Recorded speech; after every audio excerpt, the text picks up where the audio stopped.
एक घने जंगल में एक शक्तिशाली और खतरनाक शेर रहता था जिसका नाम नाहर सिंह था। उसकी दहाड़ से जंगल का कोना कोना कांप उठता था।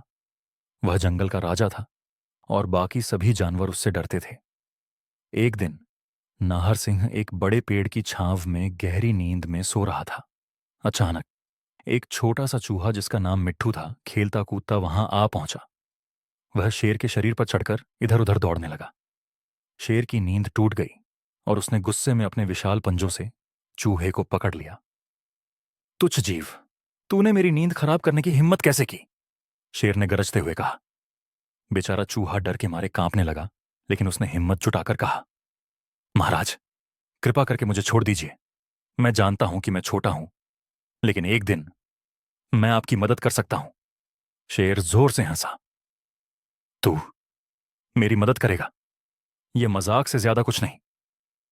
लेकिन न जाने क्यों उसका दिल पिघल गया और उसने चूहे को छोड़ दिया। कुछ दिनों बाद जंगल में शिकारी आए और उन्होंने नाहर सिंह को पकड़ने के लिए एक मजबूत जाल बिछा दिया। जैसे ही शेर शिकार की तलाश में निकला, वह उस जाल में फंस गया।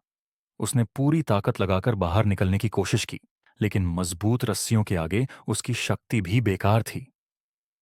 शेर ने पूरे जंगल को डरा देने वाली दहाड़ मारी। जंगल के सभी जानवर डर गए, लेकिन मिट्ठू चूहे ने तुरंत आवाज पहचानी।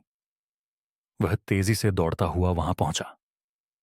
महाराज, चिंता मत कीजिए, मैं अभी आपको इस जाल से निकालता हूं, कहकर चूहे ने अपने नुकीले दांतों से जाल काटना शुरू कर दिया।